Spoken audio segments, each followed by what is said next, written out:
Hi everyone, I'm going to give you a short tutorial on how I do my slides in GoodNotes app. This is by popular demand, so thanks very much for all your kudos, and I'll try to make this quick and useful. I'm going to start first with the outline of this tutorial. First I'll go over the basics of the app itself, like the options, but that should be pretty straightforward. Then I'll briefly talk about the concept and the style. I'll try to give some tips that I think that are useful when you're making lecture notes. And then I'll show you some examples of how I did some of the plots or lettering, which is actually what you asked for. Let's start with the basics of the GoodNotes app. So you have the presets here. What I mean by presets is the notebooks that you can make in this app. So you have to go back and then you can, you can make a new notebook, for example, and then you can choose the layout of your page, or so it can be landscape or portrait. You can use the dotted blank paper in several colors, like lined, dotted, and whatever. You can also choose the cover or no cover, or the cover design. You can choose the cover design or just go with no cover. You can title it as test. I'm using just a pencil, then this should convert it to text and you can create your notebook. But I'm going to be using the existing ones, so I'll just open my presentation. The first option here is just the zoom. I don't really use that thing.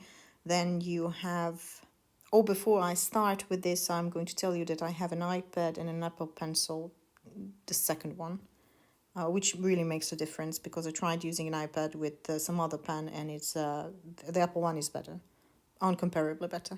Then for the pens, you have some choice of pens.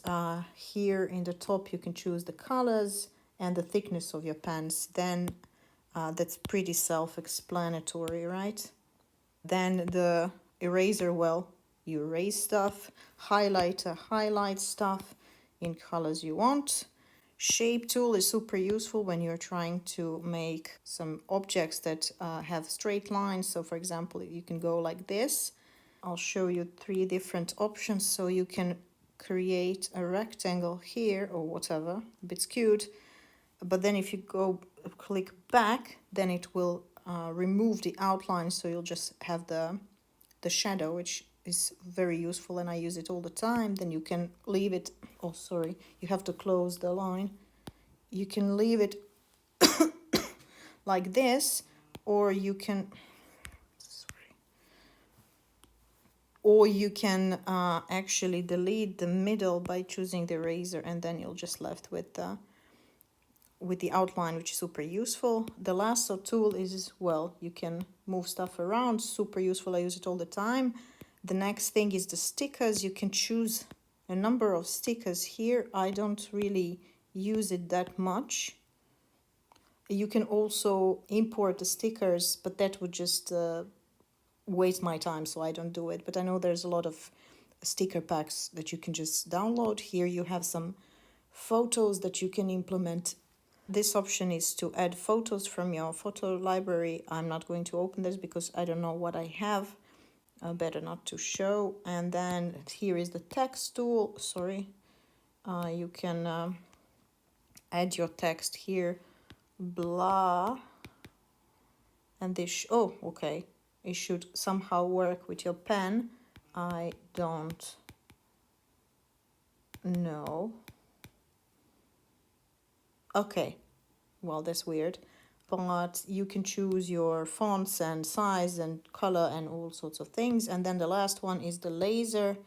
It's super useful. It can be just a dot that follows you, or it can be this line that I really like, especially when I'm recording a lecture. So this really stays on longer if you want to. If you have a plot and then you can show the distribution, for example. That's super nice. Okay, the concept and the style is what I want to talk about next. Well, that's up to you, really.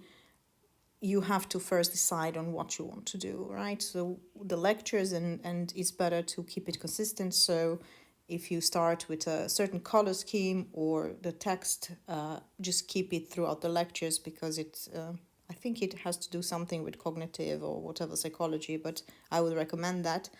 And you can choose your fonts. Either you write it yourself or you can just type it. I know that my cursive is super hard to read. It might look nice, but is really legible. So make sure it's so keep that in mind. There are a few things that I would like to talk about when it that concerns with concept and the style that I learned throughout, through the experience, is that simple is best and really less is more. So keep it simple, keep it neat. Don't overcrowd your slides, because that is just no one wants to read that. It's very off-putting. Since we're all physicists or mathematicians, we all want to include a lot of equations, but that really does not serve the purpose. So basically, I would say use one or two equations that are really necessary that you're talking about. Don't overcrowd your slide with billions of equations that you're not even go through, unless of course you're deriving live, so that's a different thing. Another very important thing is the color wheel and the color theory. So every time you're creating slides, keep that in mind. I'm sure that all of you know about the primary colors, the secondary, and so on, like the complementary colors. So for example, I know that orange really goes well with blue. We usually see blue and red on the slides, but I think that blue and orange work much better than blue and red. This is just an example. You can go with whichever color scheme you like.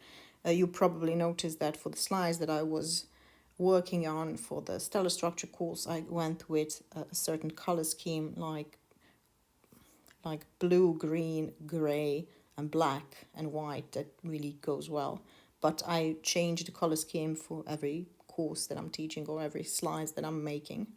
Another thing that I would say is really important is to find your own style and stick to it. That does not mean that you can find your style immediately, but it takes time to develop it. But the more you do it, you're going to get better at it, as usually is the case.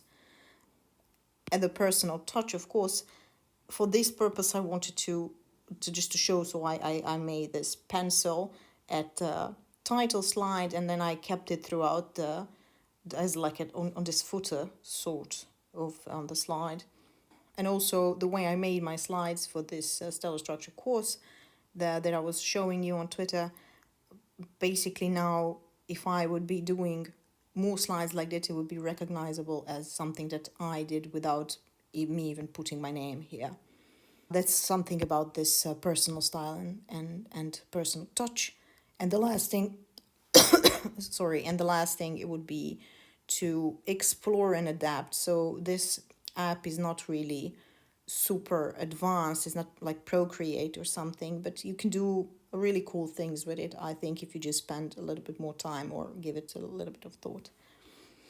Okay, so let's do quickly some sort of examples that you really, I think you like this one in particular. I'm not going to make the whole thing because that would take a lot of time, but let's just, I'll just show you a few things how I did this. So I'll just zoom this out, move it away. So what I did, I always start with, what was the color scheme? So some sort of gray. I start with using this, what was called the shape tool.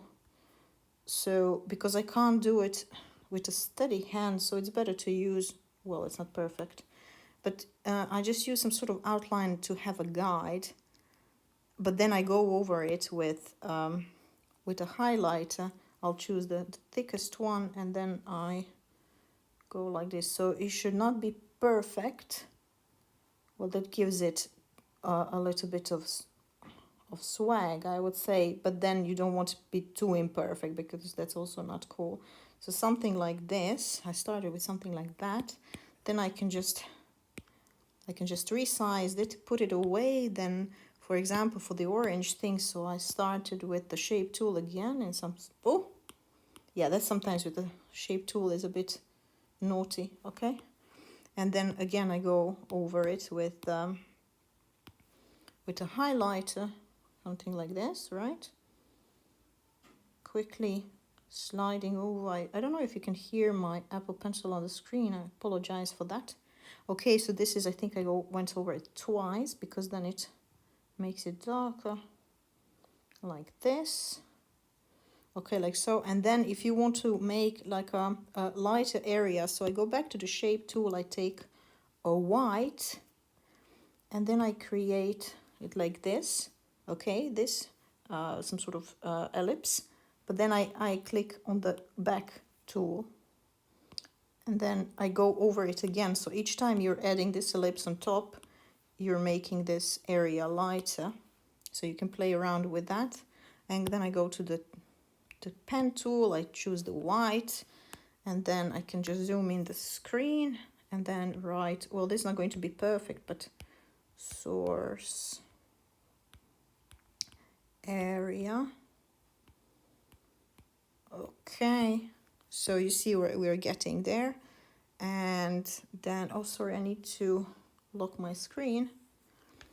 Okay, and then I would write unit area. As you can see, I'm not being super careful as I would when I'm making the slides, but serves the purpose.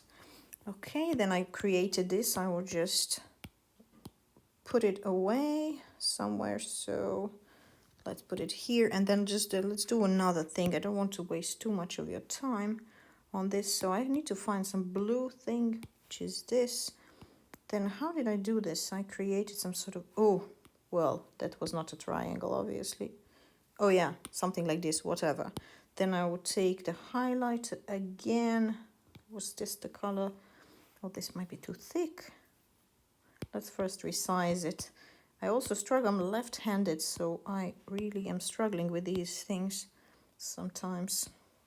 But that's the curse of the lefties. Okay, so something like this. Okay, let's quickly do this. Blah, blah, blah, blah, blah. Well, it's not the same color, doesn't really matter. And then what I was doing is, well, I could create something like an ellipse. And then I can move it over here just so I have some sort of guide. As I said, my hand is not so steady. And then I can do a little bit over here.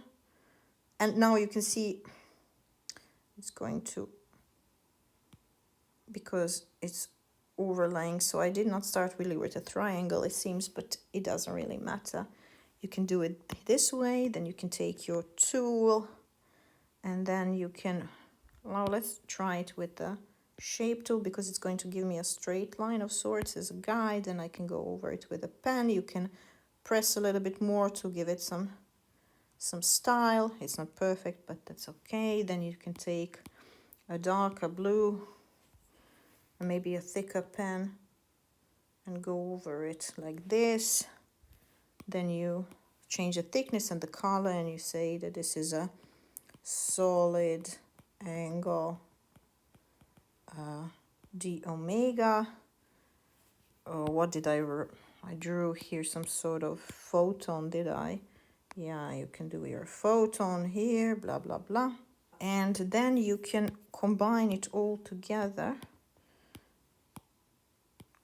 like so. So I would increase this thing. Then I would put my source area thing, resize. Sorry if you can hear all this clickety, but I can't help with that. And then let's resize this, put it here. And there you have it. So of course I'm not going to add this and this, but you can do it yourself. Next example, what was the example? Oh yeah, maybe I can do the lettering. So I came up with this myself. You can just play around in the app. I usually zoom it in because, as I said, I'm left-handed, so that's really a struggle sometimes, but I can write something like Maxwell. So, oh, sorry, I'll go back. Basically, I made sure that these letters are very thin and they take, that's why I'm using this dotted thing, because it really helps. So what I'm using for the letters that I was using in these lectures is the height is these 2 rows, and then thickness is somewhat like half of it or so. So let me try to show you. Let's just write max. Wow. There we go. And then we can add Boltzmann, just so Maxwell is not really hanging here alone. Okay. Now that's a good company, is it? As I said, you can go with whichever lettering you want. Let's just try to add Planck here. That's it regarding the lettering. As I said, I don't know what your handwriting is. You probably are masters of calligraphy or something. I'm not. I'm just playing around here. Now, some people asked about this shading thing and shadows. Well, this is a note-taking app. It's not really an app to do some great art, but I was playing around with it, and then I discovered that you can actually do it by first I start with an outline of this shape tool, and then I use the highlighter, or maybe this one, this thickness is going to be okay, and then I go over it. As I said, it doesn't have to, the point is that it's not perfect, but it's not too askew, right? So that's why I'm using this outline. So I do it like this. And then what I do, I take this shape tool again, I take the same color, and then I know where my shadow is going to be, somewhere in the bottom, right? So I make an ellipse, and then I delete the outline by going back, and then, then again, and then I start adding these ellipses on top of each other, a little bit by little, like so, something like this. Oh my God, the Twitter notifications. And then, okay, this, a bit here. Well, you can, of course, you're going to get better precision if you zoom in, which I'm doing here. It doesn't look so nice when you zoom in, right? But the more you go over, the darker it's getting, which is what we want to achieve. That's very cool, right? Then I would take the highlighter and go with some sort of, what did I do here? Yeah, I was adding just the shadow over here, like so, and a little bit here, and a little bit here. But you can, I mean, it's a trial and error. Okay, then I overdid it, it seems. Let's try to see maybe a little lighter gray, and then lightly go over here. Something like this. What was I doing here? Okay. Okay, we're getting there. Then go back to the shape tool. I mean, it really is a trial and error. You can always go back with these things. Okay. Or maybe I overdid it on the shadow. Let's see. But that's also okay. Oh, that's also fine. Oh, whoa, whoa, whoa. Okay, it's misbehaving. Well, let's say that's something like this. And then for the spotlight, I would take the white and do the same. So it has to be on the top. Yeah, so I will zoom in again, do the big one. Yeah, you're just like removing the color from it, right? Something like this. Go back here. What was I? Something like this, right here a little bit. Just think about where the light would hit. Like if you know a little bit about art in general or makeup, or then you would know what I'm talking about. Otherwise, just follow. Oh, okay, created a rectangle. We don't want that. Okay. Well, I think that here in this particular case, I overdid the shadow a bit. Maybe we can fix it by adding a little bit of, no. As you can see, you have to go back. Well, you have to zoom out and, yeah, I look a bit better. Oh God, come on, don't. But yeah, it's something like this. So then you can, of course, resize it, maybe it will look better like this. Yeah, you see, and then I can add this to these guys. So, oh, what did I do? Yeah, one important thing is to add another highlight a bit here. Ah, it really wants to make rectangles because yeah, maybe something like this. Okay, it proves the point, and this guy can hang out with his buddies over here. Of course, I don't make it every time, I just copy, right? I just copy and then I paste because, well, it pasted the other boys as well. But yeah, copy and pasting is really cool. The next thing here, well, you can now already see how I do it. I take some sort of blue outline, remove this, sorry, the blue rectangle, remove the outline, then I go back with blue highlighter. I'll just take a big one, go over, and use this as a guide, then color it. I did not choose the same color, but that doesn't matter really. Then I go over it again. Keep in mind that you should keep the pen at all times on your screen, otherwise, well, you see, you can't do this and then it doesn't look really good. So it has to be a continuous thing. I just delete this thing, and then for this particular case I use the white, so 1 over di over I is kappa rho ds.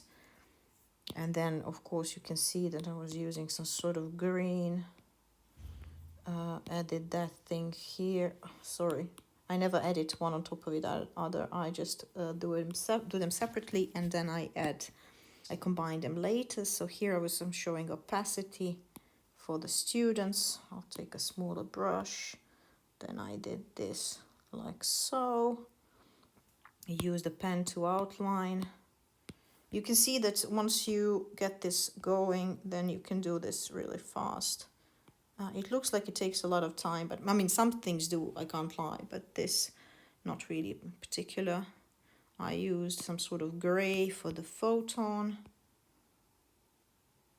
Of course, I didn't do the photon, sorry, you see, I did the photon separately, and then I just copied it onto here, but then I added some sort of, what did I do, the intensity thing, the density of the material, and the thickness of the material here, and there we go. And then I just combine these things. Okay, this is a bit now not as pretty as this because I am just short on time here.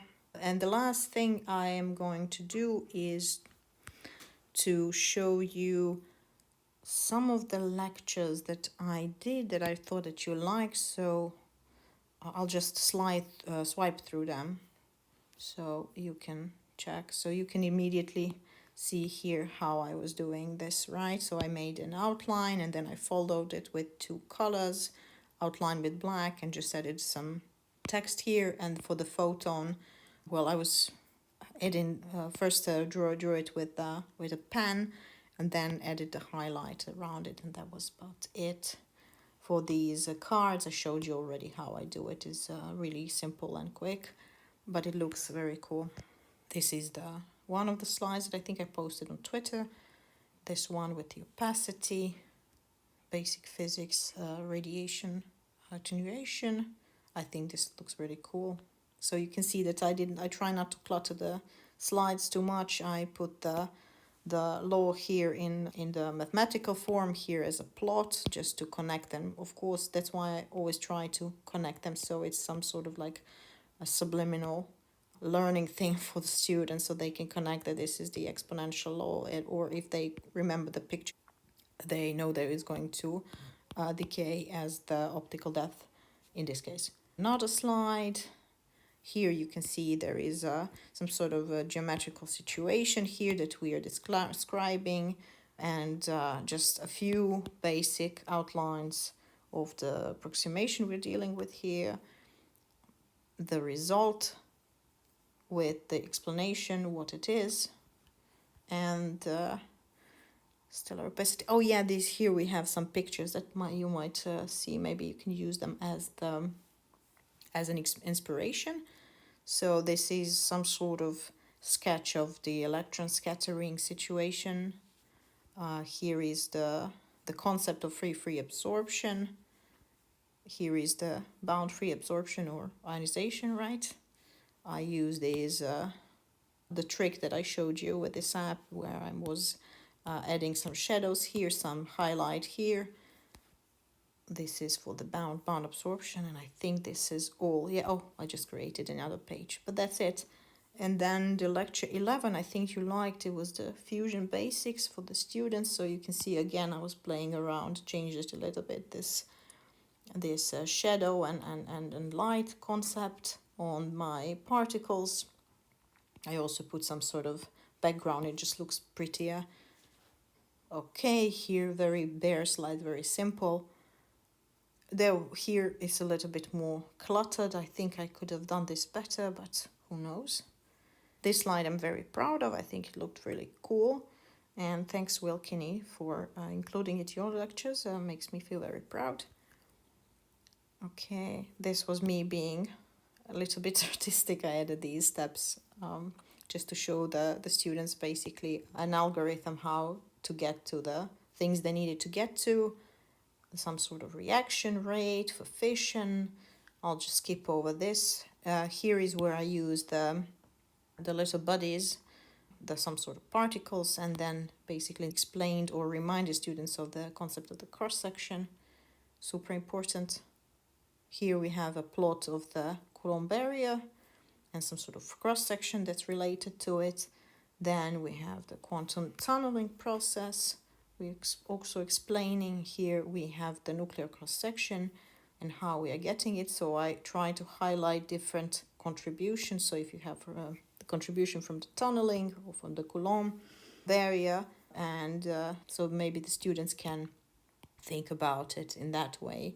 That is building blocks. So however you're constructing your quantity, well, it works for this case. A simple reminder of something they already know, which is the Maxwell-Boltzmann distribution, blah, blah, blah. And then very simple, very bare explanation of the Gamow peak here. Gamow peak is a really great example where you can potentially clutter your slide with bunch of equations, but I mean that's for the students to do it themselves, right? To derive it.